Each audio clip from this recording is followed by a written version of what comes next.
Ladies and gentlemen, welcome to this pretty special video on the GothamChess YouTube channel. At the time of recording this video, I think I have something like 800 videos on this channel, but I've never made a Q&A. So a couple of weeks ago, I made a community post where you could submit questions, and ideally they would be outside of the realm of chess. And so today, I'm going to expose all of my secrets. Let me know if you enjoyed this kind of video in the comments below. Also, feel free to drop any more questions that are not answered in this video. I might make a follow-up. All right. Let's begin. So nobody actually asked this question, but this concept is why I wanted to make this video in the first place. And before we even answer that question, what is clickbait? You could define clickbait as a thumbnail that's extremely theatrical, a goofy face, zoom in on some part of a chessboard, or a super absurd over-the-top title in all caps or with exclamation marks, exclamation points, question marks. I never lie with the content that's inside of my video. Even if my thumbnail or my title is theatrical, exaggerated, you're always going to get some sort of good content. I never say something in the title that's just absolutely not in the video. And the thing about YouTube is that there's a discoverability element. So if I'm a person that once upon a time thought about chess, probably one of my YouTube apps is going to recommend me a chess video at some point. And the only chance that I'm going to click on that video is if it's actually kind of compelling. The best example of this that I can give you is a couple of weeks ago, I named a video something like Super Bet Chess Classic Recap. It was my worst performing video in like 3 months. And instead of naming videos, you know, Chessable Masters Recap Day 2 Quarterfinal Knockout, I just name it Magnus Plays a Disrespectful Opening. You still get the content of what's in that video, but it's just a little bit more dramatic, and in the long run, something might be recommended a little bit more. Now, where I make a mistake is that I oftentimes make a clickbait title, and then in my mind, I say, oh, I'm gonna go back and I'm gonna change that in about a week.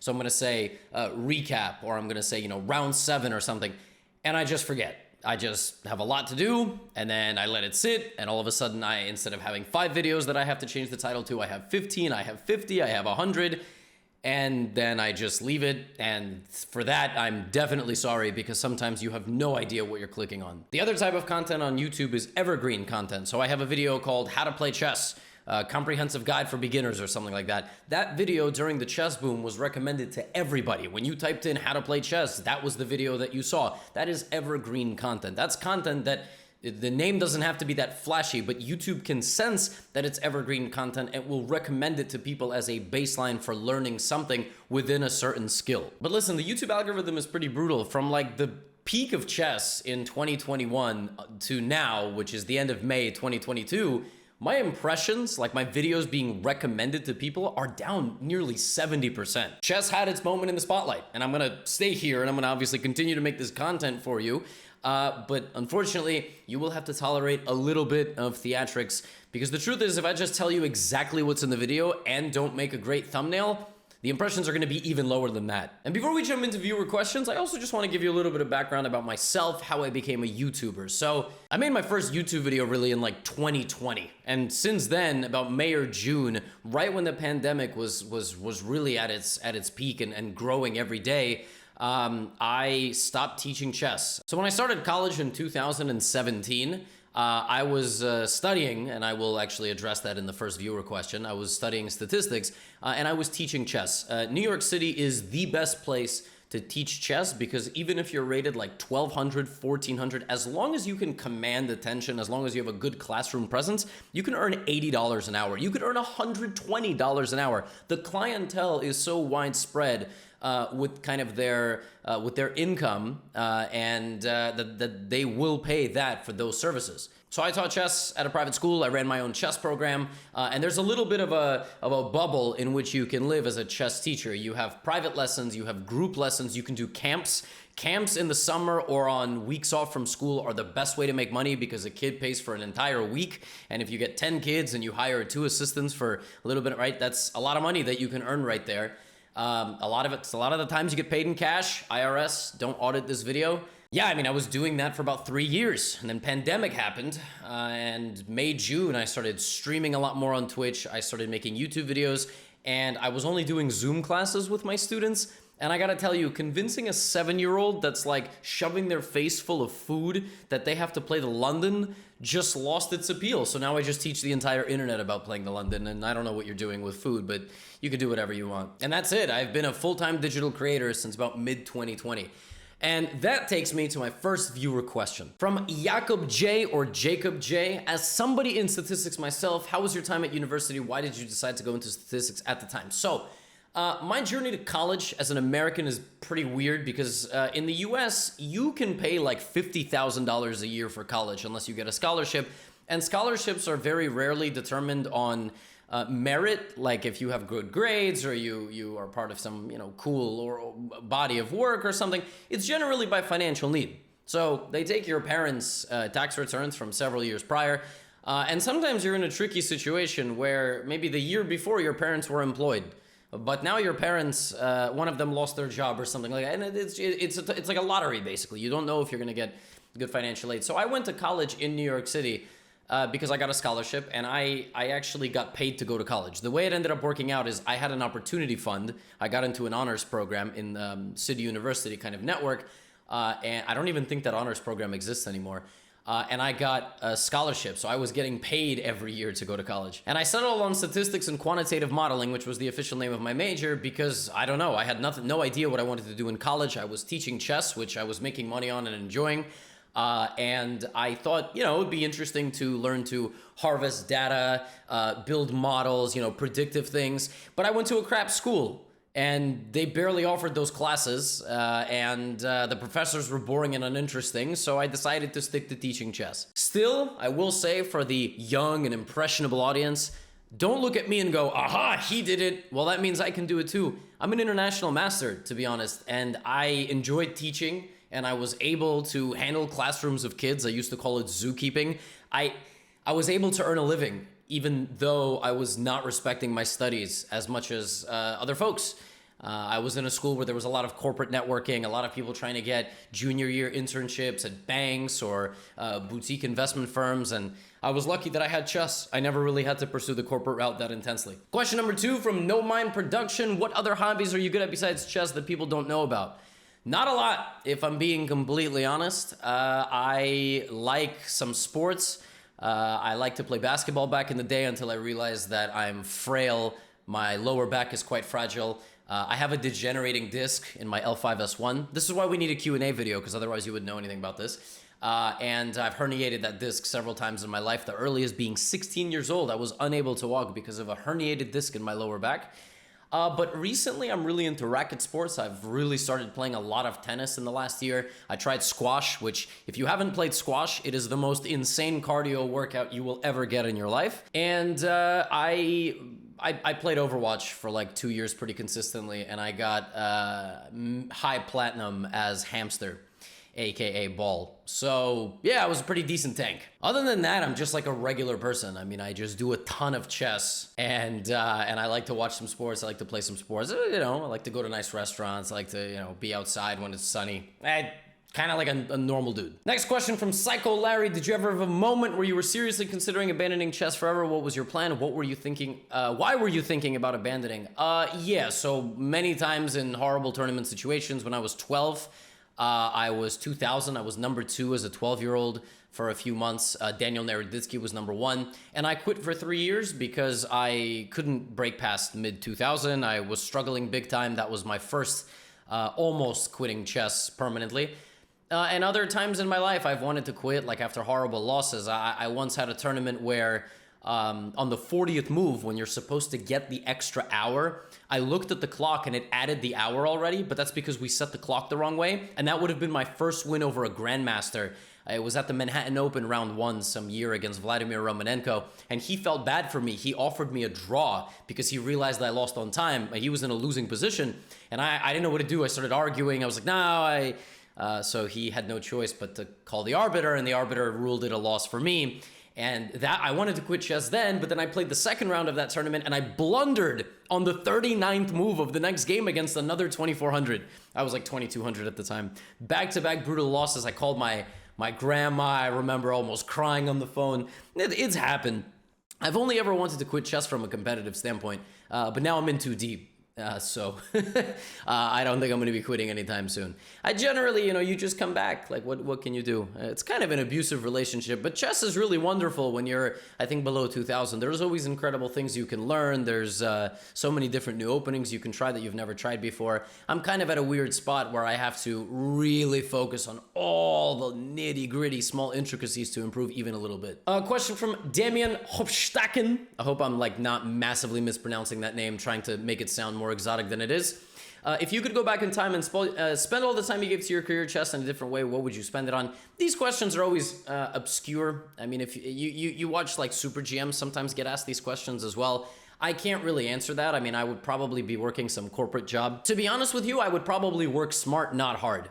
That was always my philosophy. So I would not become like a chemist, and I wouldn't study organic chemistry. I wouldn't study complex mathematics. I would try to make the best living possible with the least amount of work. And in New York, that's either being a chess teacher or real estate or wealth management. These are all professions where, as the person that manages that piece of work, it's not necessarily the most amount of work. Just my opinion from what I've seen and the places that I've interacted with people. Real estate brokers, people who you have to go contact to rent an apartment in New York City, have been some of the dumbest people I've ever met in my life. And yet they still get a fee if they rent you the apartment. So if the rent of that apartment is $3,500 per month, yes, that's how much apartments generally cost. Here, they get that. You have to pay them that. Even if they spell your name wrong on every email, even if they show up late, that's just how it works. And if you don't do it, someone else will.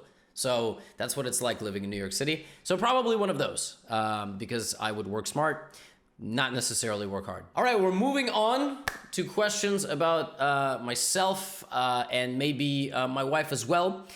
This one is from Tin Nguyen. Hope I'm pronouncing that correctly, Vietnamese name. Hi, Levy. What is your greatest decision you've made before 25? I really like to know how you feel about being famous, knowing that you're famous. Love to see Lucy Benjamin in your content.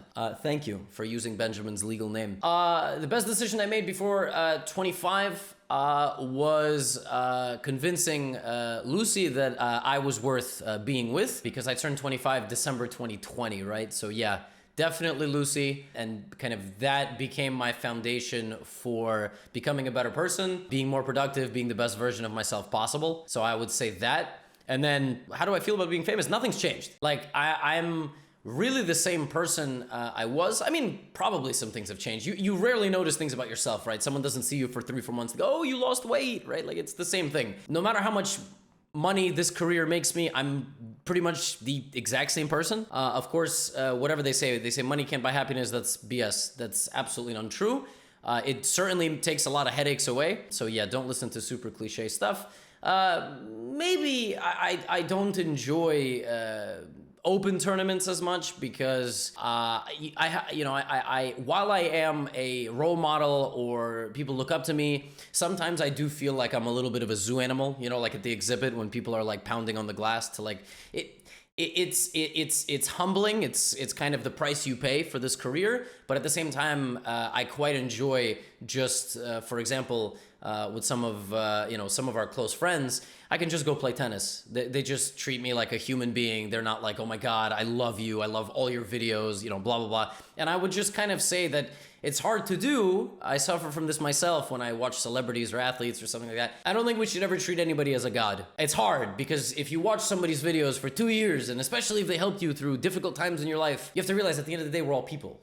I just happen to have a camera and be pretty good at talking to it and pretty good at breaking down chess. Other people are good at other things. So I get recognized like a couple times a month just on the streets of New York, but it hasn't really changed my perception of myself, my perception of my existence or significance on Earth. There's 8 billion people. I'm just another one. Liam asks, did you and Lucy ever disagree on anything fundamental? If so, how did you guys manage to settle your differences? Your relationship seems very strong and healthy from the outside. Thank you. So I guess the first thing that I would tell you is this. People generally will not be posting any struggles of their life on social media, right? Instagram, Twitter, whatever. Some do, but most don't. Most people post the highlights of their life, and all the struggles are behind closed doors. So for anybody out there that has that in their mind, that thinks that everything is perfect, but in their own life it's falling apart, most people have to deal with this kind of stuff. So just because you see it doesn't necessarily mean that's 100% the way it is. I'm not saying that about our relationship. We bicker over stupid stuff like maybe once a day or once every 2 days. But as I said earlier, you know, in our relationship in particular, change had to come mostly from my end, from the early days. I was, when I met Lucy, it wasn't that I thought I was going to be in a permanent long relationship or married or anything like that. It just wasn't. I went through kind of enough beatdowns in life that I was not ready for that at all or expecting it at all. And sometimes sacrificing or changing certain elements of yourself is 100% what's required. You have to look in the mirror. You have to make necessary change, you know, that you think is worth doing in the long term. But the truth is we don't disagree on anything fundamental. Like, I think if you have differences in religion, if you're a religious person, or politics, if you don't agree on, you know, certain fundamental issues, like sometimes we will disagree about certain things that we see or certain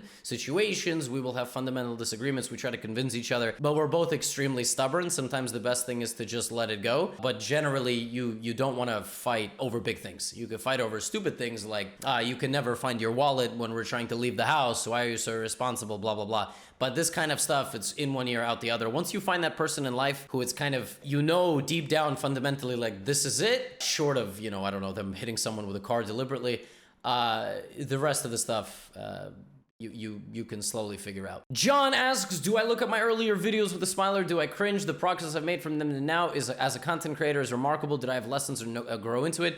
No, as I said, I had experience kind of being a goofy teacher for kids, right? And teaching kids in New York is very different. They're not really sheltered from the world. They're cursing by the time they're 8 or 9. You know, if a kid is kind of misbehaving in class, you can kind of, you can feel that energy and you can dish that energy back at the kid. Like, no one is too sensitive. You know what I mean? It's kind of great teaching a classroom of like 4th graders in New York because they're actually kind of sophisticated about the world. Growing up in New York, there's a lot of stuff coming at you. And if you have good parents, they filter certain things. They teach you about the world. You experience a lot.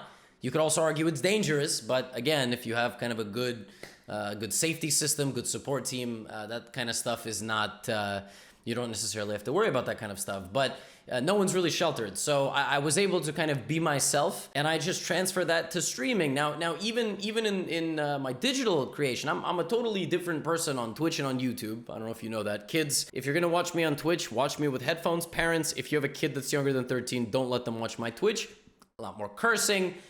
Music, we make, you know, inappropriate jokes. It's kind of like a big living room hangout. Everyone's got a alcoholic beverage, unless they can't be drinking one, then they're drinking chocolate milk. Unless they're lactose intolerant, then they're just drinking water. Okay, sorry, we don't have any more dietary restrictions we can accommodate. So no, I look back at my earlier videos and I laugh. I laugh at how kind of low quality maybe the camera work was, or how we haven't developed a sense of humor or comfortability. I still didn't know in early 2020 what I could do, what I could say. I wasn't super confident. I will say being the #1 chess YouTube channel makes it a lot easier. I know what kind of jokes I can go for. I know what y'all enjoy. So, but yeah, it's fun to watch my old videos. Sometimes I delete them. Like sometimes I'll just go back and one video hasn't gotten any views in like a week or two because it's just not a good video. I'm like, okay, I want to take this off the internet. Pardon My Piano says, here's a good one. What's the greatest lesson you've learned in your life so far? I'd love to associate your answer to every single one of my chess games and use it as an incentive to make a difference in the world. Okay, first things first, that is way too much of a stretch. Pardon my piano. What I'm about to tell you, biggest lesson I learned in my life, there is no way you can apply it to every one of your chess games and make a difference in the world. What are you even talking about? Respectfully. If you actually want to make a difference, you got to stay away from, I'm the kind of person, I laugh at like massive generalities and crazy, like exaggerated things of that nature. You want to make a difference in the world? Start small. Start on a local scale, all right? Then if you want to make a difference a little bit bigger, right? From like a YouTube channel perspective, sure. Last year I donated $100,000 to charity. That's a little bit of a bigger perspective if you are able to do things like that. What I'm about to tell you will not impact your chess games. You're still gonna blunder a queen, all right? You're still gonna blunder rooks. You're gonna have goofy checkmates. Like, you can't apply what I'm about to tell you to chess games. You just can't do that. Chess is chess. It's scientific, all right? That is the truth. The best move is the best move. There's a little bit of art, a little bit of science. Chess is not, the chessboard doesn't care about your emotions or your life lessons that you get from a Gotham video. However, I would say that the most important thing that I've learned so far, I'm 26 and a half, is not to overreact to situations, not to let your anxiety or fight or flight get the best of you. I'm still learning how to do that, to just take a second with anything, with anger, anxiety, anything. When you snap, you know. And also, life is all about learning from mistakes, and you're gonna make a ton of them. And everybody reacts differently. Some of us don't realize until it's too late we're making mistakes. Some of us feel extreme guilt. I'm one of those persons, at least recently. I've experienced like, and I probably will get like an official diagnosis of this, but I have what happens to me is I just go in spirals, and my spirals take 24 to 48 hours. Sometimes I feel guilty about something I said or did. Sometimes my brain invents things that I might feel guilty for. And it's probably OCD. Obsessive compulsive disorder, but I hate self-diagnosing, but I really do exhibit a lot of those things, and it's gotten worse over the last year for various reasons. That it's probably, this is just a Q&A video, so I'll probably talk about that with the therapist. But yeah, just know that, you know, your favorite creators go through things as well. So life is all about mistakes. You're gonna make a lot of them, and some of them are quite unforgivable, talking like murder, you know, but yeah, life is all about kind of second chances. It's one of the reasons when teenagers, young viewers are cheating in my Discord, where there's like 50,000 people. As long as they kind of come to terms with it, we might let them back. I'm not saying you should do that and then try it. That's not what I'm like. No, there's obviously cases where that doesn't happen. But if they genuinely show some remorse, I'm not a one-strike kind of individual. So I would say that is the most important lesson. Jibril says, a little bit more on the personal side, how do you overcome people's assumptions that you're arrogant or cocky? I love watching your content. Always amazes me how well you shake it off. Yeah, look, the truth is I react a lot to negative stuff, and it's probably something I should stop doing. It's definitely cultivated people who just, for example, make Twitch accounts to write hate, even though they actually love the content. It's become quite difficult to filter who's actually crazy on the internet and who is legitimately writing me angry messages and who's just faking. But when I started on YouTube, I did get a lot of hate for various reasons. You know, people say I was trying to imitate Agad Mater, or I was too sarcastic, or whatever. And yeah, I don't know, I just never really let it affect me. You gotta remember, I played a lot of Overwatch, so I got told some of the most disgusting, heinous stuff in voice chat. I managed not to let that bother me too much. Yeah, I mean, like I said, if you watch me on Twitch, YouTube, follow me on some social media like Twitter, for example, you get the full perspective. Kind of get the full perspective of who I am. I have even self-confidence issues in matches, in tournaments. I very frequently am self-deprecating, but you know, people see what they see. People have written me like horrible things on Twitter, right? Like those anonymous accounts. And when I'm bored, sometimes I DM them. I'm like, yo, why are you writing this stuff? And recently I had a conversation with someone who said they made an account on Twitter for other reasons, but they spent about 70% of their comments writing insulting things to me. And they said it's because they find me unlikable. And I wanted to dig a little bit deeper into that. And I don't know, they didn't really have an answer, but I get it. I definitely come off as a jerk sometimes, arrogant, I mean, you name it. But I think if you kind of consume the entire package of my content, you kind of understand who I am as a person. Don't judge a book by its cover. Don't judge people too intensely, period. All right, my man Connor here went for the entire package. He said, how did your parents and family influence your life and career? Do you have siblings? What do they do? Even if you didn't have a great family growing up, I'd be interested in hearing how it impacts you, and it would be meaningful to your viewers that also didn't have a great family growing up. If you did have a nice family growing up, then what are some things you appreciate about them? Smiley. Okay, my man took a Q&A and asked like 7 questions. So growing up, I had 3 families. My mom and dad split and then formed their own families. And my grandma, my mom's mom, she was kind of like where I stayed half the week, and my mom would come be there with me. So I had 3. So I had to take like clothes. I had to take my school laptop to get work done in a backpack. I had to haul like a 20-pound backpack to and from school to a house, back and forth like this. And yeah, growing up in a situation, and I do have siblings. I have 2 half siblings. So on my mom's side, younger brother, and my dad's side, half sister who's younger than me. Yeah, I would say that between this and being a chess player, which is a very individual activity, you learn to only trust yourself. And that's good and bad, because you are not easily influenced by other people. However, you also are very bad at changing your opinion, changing your stance, doing something that somebody suggests. And Lucy has actually caught me in situations like this where she's like, listen, I've been telling you to do this one thing that you do differently, and now you're coming to this realization yourself 3 months later, and it's infuriating. And I definitely think it comes from that perspective. Now, I did have a roof over my head at all times. You know, some people don't.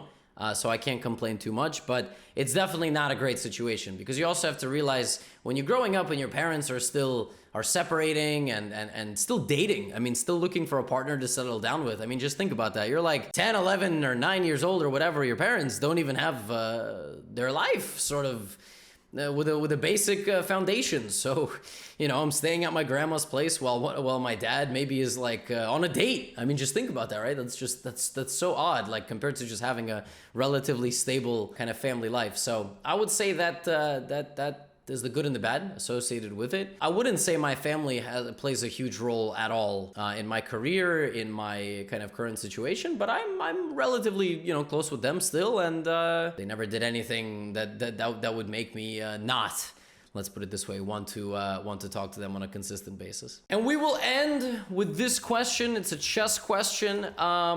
It's, hi Levy, I'm 16. I'm 1400, performance rating plus minus 1600. That's very convoluted, Mike, but thank you. Or Mike? Is an accent on the E. I really enjoy the game. I want to learn about the opening, strategy, tactics, blah, blah, blah. However, I need to do my homework, exams, go to soccer, play a soccer match, maybe sometime in the evening to relax. I'm thinking of quitting soccer because it's too much for me right now. Also work out at home as a physical training. My question is, how can I structure a training plan for chess that doesn't take a lot of time per day?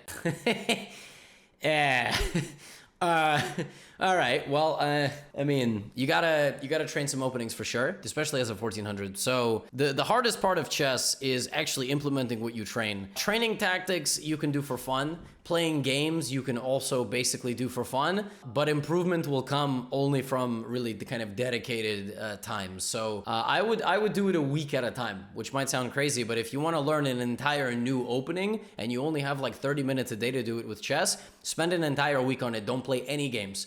And then by the time this next week comes around, start practicing and analyzing that one thing. You could have a day you just train 1 hour of tactics, for example, but don't train 1 hour, just 60 minutes. Try to solve as many puzzles correctly as you can. Don't go 50%. All right, you can't get 50% incorrect in chess. That's just not sustainable. Also, the other thing you have to realize is what's better for your long-term development. If chess will play kind of no role in your life, but football could get you a scholarship, or a sport could get you a scholarship, or whatever, an American kid needs to think about it from the perspective of like, what's going to help on the college essays? Where can you get volunteer or internship opportunities? And how can you write about that in your college application essay, right? I don't know how you think about that in other parts of the world, but this is how an American kid would think about it. So you actually literally have to think about what's worth spending the time on. If you're not going to be a collegiate soccer player, but you're also not going to teach soccer to anybody, or you're going to do anything useful with soccer besides play it, it's better to give it up. Chess, if you want to volunteer at a local center, you want to set up a chess program, you want to do something cool for charity through chess, there's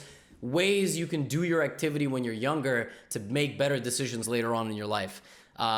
You really should very rarely think of an activity as a means to an end, that you should always try to squeeze every drop of a juice from the fruit of whatever it is that you're doing. That is just what my advice would be. According to my recording, we've been here for 34 minutes. I have no idea how long this video is because we're obviously going to get it edited. I hope you enjoyed. Again, if you made it this far in the video, much love to you. This is not any sort of chess video, but I hope I answered a lot of your questions. If I didn't answer some of your questions, you know what to do. Put them in the comments. I got nothing else to say. I got to turn the air conditioner back on because it's hot in the room and Benji's napping and he's probably uncomfortable. I'll see you in the next video. Get out of here.